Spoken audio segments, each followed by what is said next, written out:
Eh bien, les opérations élémentaires, ce sont toujours les affectations, les additions, les multiplications, et puis aussi les returns. Soit f de n, le temps de calcul de cet algorithme. Algorithme 2. Alors, je vais trouver f de n qui vaut, ici, j'ai une opération élémentaire, donc 1, plus, j'ai une boucle for qui va de 1 à n, donc je fais somme quand i varie de 1 à n, et j'ai une autre boucle qui fait varier j de 1 à i, donc j'écris ici j varie de 1 jusqu'à i, et puis j'ai une troisième boucle qui fait varier k de j à n, d'accord?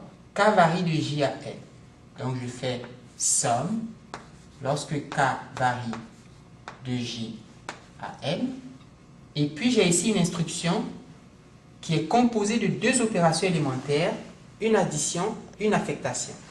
Donc je mets, donc la somme quand k varie de j à n de 2 sera calculée, et je ferai la somme quand j varie de 1 à i de la somme précédemment calculée, et puis encore la somme quand i varie de 1 à n de la somme, et puis j'ajoute 1, et ça me donne le temps de calcul, le nombre total d'opérations élémentaires pour cette procédure, pour cet algorithme. Et on pourra trouver sa complexité. F de n égale 1 plus i varie de 1 à n, j varie de 1 à i. Le terme 2 ne dépend pas de k. 2 ne dépend pas de k, c'est une constante, donc je peux faire sortir la constante. Et la somme quand k varie de j à n, n de 1, c'est en fait 1 plus 1 plus 1 jusqu'à 1. Mais combien de fois? De j à n, j'ai n moins j plus un terme. De j à n, j'ai n moins j plus un terme. N moins j plus un terme. Donc j'aurai ici deux facteurs de n moins j plus 1. N, puisque j'ai ici 2 qui sort, mais qui va multiplier cette somme qui vaut n moins j plus 1. Donc j'ai deux facteurs de n moins j. Et puis, je vais écrire que f de n, c'est 1 plus la somme quand i varie de 1 à n. Puisque l'opérateur somme est linéaire, je vais le distribuer. D'accord, j'aurai j va de 1 à i de 2n, j va de 1 à i de 2j, 2 fois j, plus j va de 1 à i de 2 fois 1, donc 2 fois 1 ça fait 2. Donc f de n, c'est 1 plus la somme quand i varie de 1 à n. Quand j varie de 1 à i, 2n est constant par rapport à j, donc je peux faire sortir 2n. Et la somme pour j allant de 1 à i d'un terme constant, ça veut dire je vais faire 1 plus 1 plus 1 plus 1 jusqu'à i fois. Donc j'aurai 2n multiplié par i. Donc j'ai 2n i. 2i est constant par rapport à j. Donc j'aurai 2i fois i. Ça fait 2i carré. Oh pardon, j'ai fait une erreur. Ici, je n'ai pas 2i. J'ai 2 fois j. D'accord, ce n'est pas 2i, c'est 2j. J'enlève ça. C'est 2j ici. Puis ici, j'ai 2 fois 1, ça fait bien 2. Donc, ça, c'est pas 2i carré. Alors, j dépend de j. Donc, je peux faire sortir 2. Et je fais la somme quand j varie de 1 à i de j. Ça fait la somme des i premiers termes d'une suite arithmétique. Une suite en progression arithmétique. La raison, c'est 1. Donc, ça va faire 2 facteurs du premier plus le dernier divisé par 2 multiplié par le nombre de termes qui est i. Parce que le nombre de termes, ça va, c'est j qui donne le nombre de termes. J varie de 1 à i. Donc, il y a i termes. Le premier terme, c'est i. Le dernier, c'est 1. Je fais premier plus dernier multiplié par le nombre de termes divisé par 2. Ça me donne cette somme qui est en progression arithmétique de raison. Et puis, ici, j'aurai 2 sorts parce qu'il est constant par rapport à j. Je fais 1 plus 1 plus 1 plus 1 i fois, ça fait i. 2 fois i, ça fait 2i. Je continue.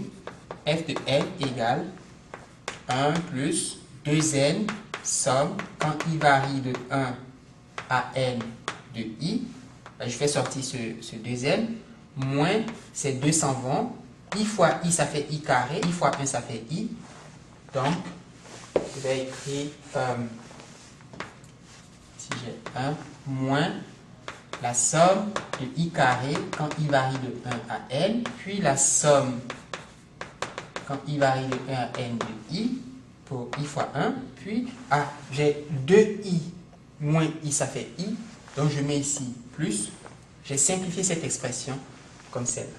Maintenant, il faut voir, j'ai f de n égale 1 plus 2n.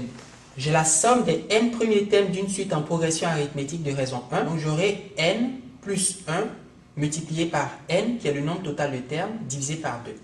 Donc j'ai 2n, facteur de n plus 1 fois n sur 2. Et puis ici, j'aurai n facteur de n plus 1 sur 2. Je rappelle que la somme de i carré pour i allant de 1 à n, c'est n plus 1, 2n plus 1, divisé par 6. 1 au carré, plus 2 au carré, plus 3 au carré, plus blablabla, plus n au carré.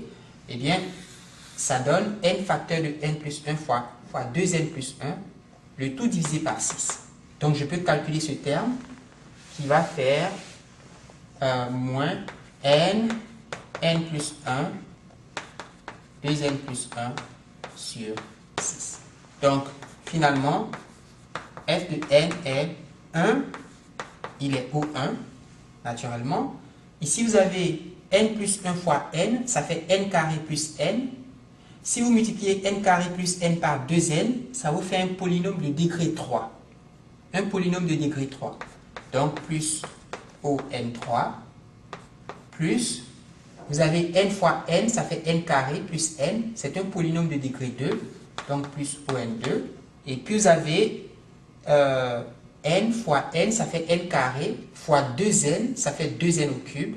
Ce terme est un polynôme de degré 3, je mets plus ON3. Par conséquent, f de n est O, fait comme ça, le maximum de 1, n carré, n3, et le terme le plus dominant parmi 1, n carré et n cube, c'est évidemment n cube.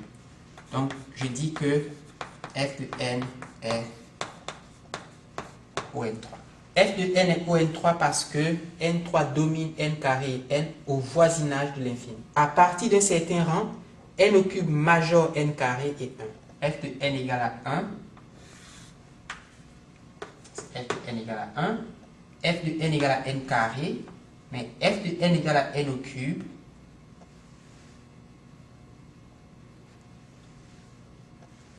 Je crois que c'est quelque chose comme ça. Ici, j'ai n carré, ici, j'ai n au cube, et puis ici, j'ai 1. Donc, il suffit de choisir cette valeur pour n0, et on voit qu'à partir d'un certain rang, pour n supérieur ou égal à n0, n cube domine n carré domine 1, donc n cube domine 1.